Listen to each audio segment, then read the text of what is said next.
Hello friends, ಎಲ್ಲರಿಗೂ ಶುಭ ದಿನ. ನನ್ನ ಚಾನಲ್ ಸಪೋರ್ಟ್ ಮಾಡ್ತಾರೆ ಎಲ್ಲರಿಗೂ ತುಂಬ ಹೃದಯದ ಧನ್ಯವಾದಗಳು. ಇವತ್ತಿನ ರೆಸಿಪಿ ಏನಿದು ಮೊಸರನ್ನ ಥರ ಕಾಣ್ತಾ ಇದೆ ಅನ್ಕೊತಿದ್ದೀರಾ? ಖಂಡಿತ ಇಲ್ಲ, ಇದು ಬೂದುಗುಂಬಳಕಾಯಿ ಮೊಸರೊಗ್ಗರಣೆ ಅಂತ.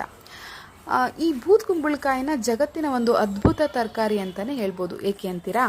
ಯಾಕಂದರೆ ಇದು 100 ಮಾತ್ರೆಗಳಿಗೆ ಸಮ ಅಂತ ಹೇಳ್ತಾರೆ.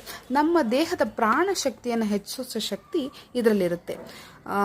ಆರೋಗ್ಯ ವಿಚಾರದಲ್ಲಿ ಬಂದರೆ ಮೂಲವ್ಯಾಧಿ, ಅಜೀರ್ಣ ಸಮಸ್ಯೆಗೆ, ಮಲಬದ್ಧತೆಗೆ, ಕಿಡ್ನಿ ಸ್ಟೋನ್ಸ್ ಇರೋರಿಗೆ, ಗ್ಯಾಸ್ಟ್ರಿಕ್ ಸಮಸ್ಯೆಗಂತೂ ರಾಮಬಾಣ ಇದು ದೇಹನ ತಂಪಾಗಿಸುತ್ತೆ. ಆದ್ದರಿಂದ ಬಾಯಿ ಹುಣ್ಣು ಮತ್ತು ಹೊಟ್ಟೆ ಹುಣ್ಣಿರೋರು ಮಾಡಿಸಿದ ತರಕಾರಿ ಅಂತಲೇ ಹೇಳ್ಬೋದು.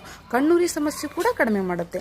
ಇದು ನಮ್ಮ ನರಕೋಶ ಮತ್ತು ನರಮಂಡಲದ ಶಕ್ತಿಯನ್ನು ಹೆಚ್ಚಿಸುವಂಥ ಶಕ್ತಿ ಇದರಲ್ಲಿರುತ್ತೆ. ವಿಟಮಿನ್ಸ್ ಅಂತ ಬಂದರೆ ಮಿನರಲ್ಸ್ ಇದೆ, ಐರನ್ ಇದೆ, ಕ್ಯಾಲ್ಶಿಯಂ ಇದೆ, ಫಾಸ್ಫರಸ್ ಇದೆ, ಮೆಗ್ನೀಷಿಯಂ ಇದೆ, ಥಿಯಾಮಿನ್ ಇದೆ ಮತ್ತು ಸಿ ವಿಟಮಿನ್ ಇದರಲ್ಲಿ ಹೇರಳವಾಗಿದೆ. ಅಷ್ಟೇ